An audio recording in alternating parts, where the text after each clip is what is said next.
Technique Fix Friday, week 16. We're going to run you through the half kneeling, one arm overhead shoulder press, right? So before we jump into the actual drill, the most important piece is how you set yourself up. Your base of support ultimately is going to be your overhead press. So how you set yourself up is going to show how you press. What I mean by that is you see a lot of people, they'll just, hey, half kneeling or go into a kneeling press, they'll just get down like this and they'll just kind of press away. They won't know which side to press from.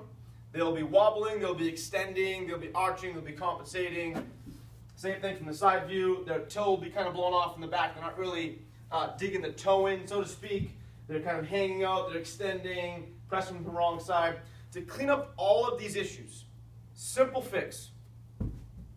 If I stand up here, I'm hip width apart, okay? Take this same leg that's going back, I want you to trace it directly back. What I mean by that is, where your toe is, your knee should end up. So if I'm hip width apart right here, the kettlebell will act as a cue to remind me where my toe was when I lined up initially. I'm going to bring that knee back, and my knee should be ultimately in line with that kettlebell. That tells me I have a wide base of support, hip width apart. I have a better ability and a better support to press from, okay? So with that in mind, once I have that base of support there, that nice hip width apart, I'm going to take my back toe. I'm going to drive it forward. I'm going to dig it in to help turn on my glute, my backside, okay? From there, I'm going to press down in my front foot into the ground, and I'm going to drive this knee out to the side a little bit. What that's going to do, it's going to help create tension in my core, my glutes, and my hips. I have a nice, good, stable base of support. The last piece is, if you can imagine, this is your waistline is a tall glass of wine or your favorite beverage filled to the brim. You don't want to spill that beverage, so you don't want to tip, okay? By driving in, and driving out there, you have a nice, good, stable base of support, reminding you not to spill that beverage, okay? Once we're there, all you have to do is press, okay? So from the side, same exact thing. I'm going to take that toe, I'm going to drive it forward, help me turn on my glute. I'm going to press this front foot down, keeping a hip width apart. I'm going to drive this knee out, just slightly turn on that right side glute. Core engaged, ribs down. Don't spill my beverage. There, I have a nice, good, stable base of support, okay? Once I have that, I prefer a kettlebell as opposed to a dumbbell in terms of pressing. I just think it helps and aids in upward rotation of the scaps. It also allows you that free range of motion with your arm. It's more natural versus the dumbbell, which kind of feels uncomfortable in my opinion. So if you have the option of a kettlebell, go with that. Dumbbell isn't a bad option. I just prefer the kettlebell, okay?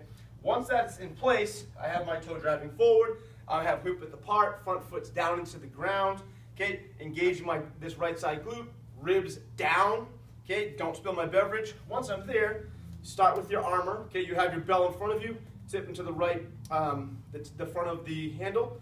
Once I'm there, think I want to use my hand as an external cue to remind my ribs to come down. Okay, I've created my turtle shell, a nice, good, solid base of support. I'm creating tension, and all I'm going to do is I'm going to press away, straight up.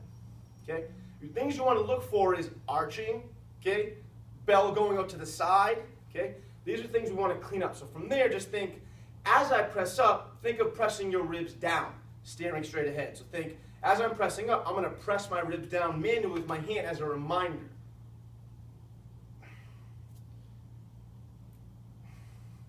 Another piece you can add is the whole breathing concept. So think, I'm going to inhale. As I'm here and I'm setting up, I'm going to inhale, fill up my belly. Okay. As I bring my arm up, I'm going to exhale, blow it as much as I can, and try to exhale and try to get it all the way up. So think.